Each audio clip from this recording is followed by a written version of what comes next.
I remember looking at our investment account. This was, I don't know, maybe 5 or 6 years into our marriage, and thinking we are sacrificing so much every single month, and this pile of money is, well, it's barely bigger than what we actually put in. It just felt completely broken. And that exact moment right there, that is where 90% of people just quit. Because most people assume wealth building is linear. You put in $1, you get $1 plus a little interest, and you just walk that straight line until you retire. Which is painfully slow.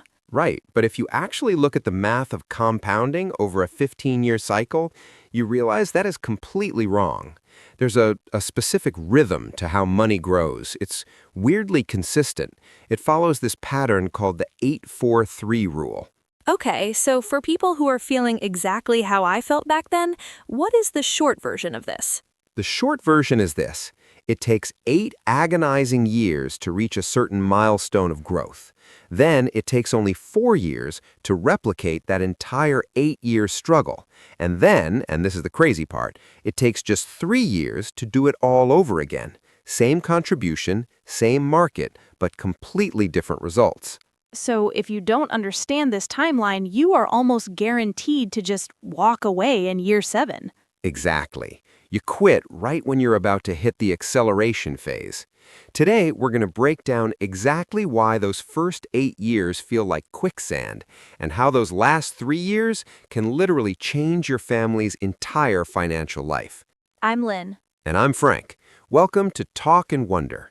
We create easy-to-understand whiteboard animations covering family finance, investing, passive income, and debt management.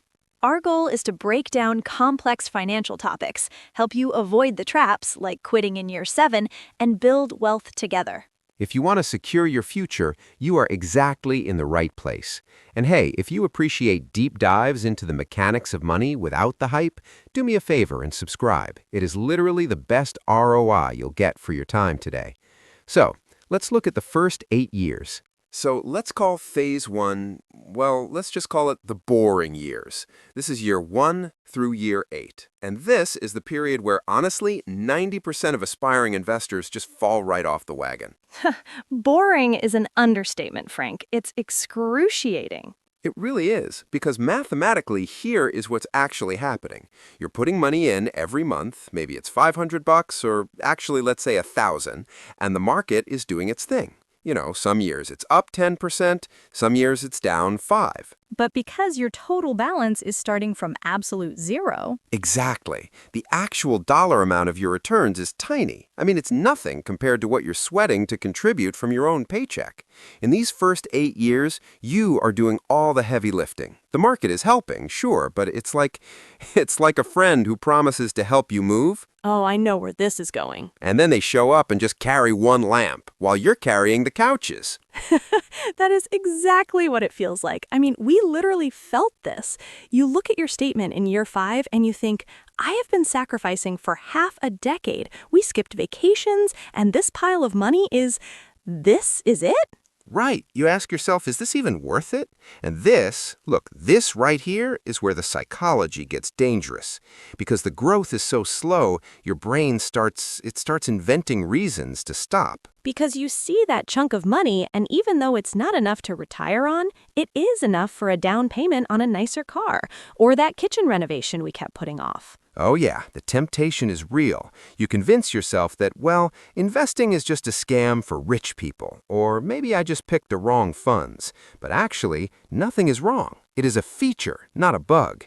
In phase 1, you are not really investing for returns yet. Wait, what do you mean we aren't investing for returns? You're investing for critical mass. You're building the snowball. You have to, pack the snow together tightly before you can actually roll it down the hill. If you stop in year 7... Because you're bored or disappointed. Yeah, if you do that, you never reach the tipping point. You basically paid the full price of discipline, but you walked out of the restaurant right before they served the dinner. Oh, God, that hurts to think about. It really is a test of character more than a test of math. 100%. It's a long time to wait, but if you can just stick it out, the actual physics of your money starts to shift, because suddenly you wake up in year 9 and you hit phase 2. This is years 9, 10, 11, and 12, the 4 in the 8-4-3 rule. And suddenly, things start to feel, well, very different. Very different how? Like, does the money just suddenly appear? Well, you're still putting in your monthly contribution. That hasn't changed. But now the market is actually matching you. In a good year, your portfolio might grow by, it could literally grow by more than your annual salary. Okay, I need a second. Frank, stop. More than your annual salary in a single year? Yeah, it's that moment where you go from pushing a dead car uphill to just jumping in the driver's seat and letting gravity take over. In just these 4 years, your money tends to grow as much as it did in the entire previous 8 years combined. Wait, let me make sure I'm doing the math right. It took us 96 months of grinding and sacrificing to get that first block of wealth, and now we get that exact same block in just 48 months? Exactly. You have literally doubled your speed. Wow, this is usually when people start to get really interested in personal finance, right? They stop dreading the monthly transfer and start getting excited about it. Right? We call this snowball mode. The returns on your previous returns are now generating, well, their own returns. It's meta, but it's powerful. Your original contributions from year 1 are now 10 years old. They've been multiplying quietly in the background while you were busy living life. Honestly, psychologically, this phase is just a massive relief because you realize all those gurus saying time in the market beats timing the market, they weren't just spouting corporate slogans. Exactly. You lived through the volatility of the first 8 years. You survived a correction or two, and now you have the calluses to prove it. You're less likely to panic sell because you can finally see the momentum. The machine is working. The market has finally shown up with a moving truck. No more carrying couches. Exactly. The truck is here. But here's the crazy part. As good as Phase 2 feels, it is literally just the warm-up for the finale. If you thought doubling your speed in Phase 2 was impressive, wait until you see Phase 3. This is where the human brain actually malfunctions, because we are evolved to understand linear growth, walking from point A to point B. We are terrible at understanding exponential growth. And Phase 3, that's years 13, 14, and 15. Just 3 years. But in this tiny window, the math goes completely vertical. Amazed? The hockey stick chart? Exactly, the hockey stick. And the kicker is, if you missed the first 12 years, you cannot just jump in here and expect the same results. You have to earn your way to year 13. Because in these final 3 years, your portfolio generates another block of growth equal to what you achieved in the previous 4 years, which, remember, Was equal to the first 8. God, yes. So in just 36 months, you are stacking wealth at a rate that is nearly triple your starting pace. At this point, your monthly contribution, it barely matters. Keep doing it, discipline is good, but the heavy lifting is now 100% automated. Because the interest is earning interest on the interest. Right.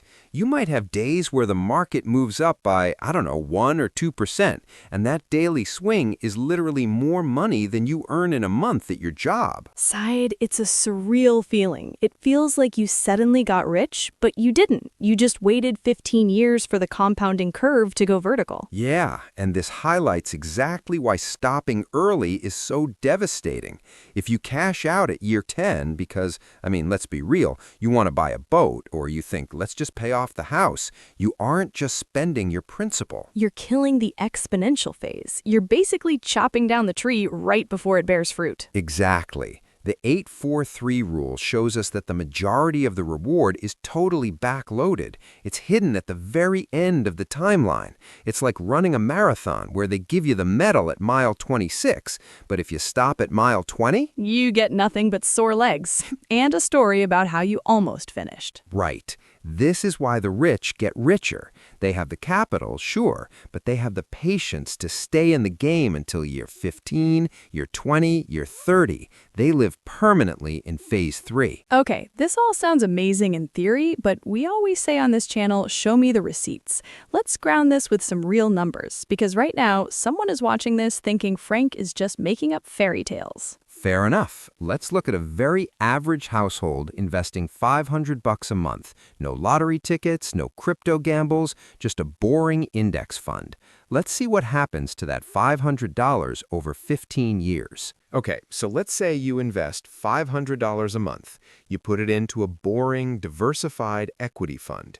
We will assume a long-term average return of 10%. Now, obviously, The market doesn't give you a smooth 10% every year. no, it absolutely does not. Some years it's up 30, some years it's down 20, but on average, over 15 years, 10% is a very reasonable historical baseline. So, you're putting in $6,000 a year. After 8 years, our phase 1, you have contributed $48,000 of your own hard-earned cash. Right, so where does the balance sit with the growth? It sits somewhere around $70,000 to $75,000. Not bad, you made some money, but you were definitely not retiring on it. It took you nearly a decade to get to that 75K mark.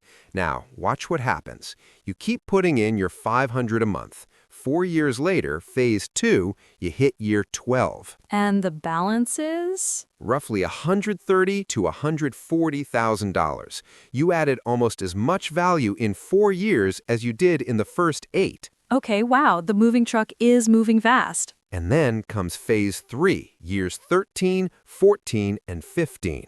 By the end of year 15, you were pushing past $200,000. You went from $130,000 to $200,000 in a blink. The gap between the years gets wider and wider, flat, then steep, then vertical. That is the pattern. You didn't work harder in year 15. Your money did. Okay, so if the math is this airtight, what ruins it? Like, what is the silent killer here that nobody talks about? I'm glad you asked that, because to make the 8-4-3 rule work, you need clean compounding, and the silent killer is fees.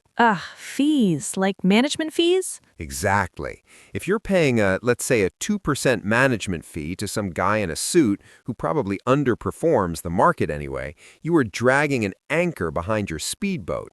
2% sounds small. I mean, 2% doesn't sound like it would kill a 15-year plan. That's exactly how they get you. But over 15 years, it eats a massive chunk of your exponential growth. It literally flattens the curve we just talked about. This rule nudges you naturally toward low-cost index funds, or ETFs. You want to capture the market return, not pay for someone's yacht.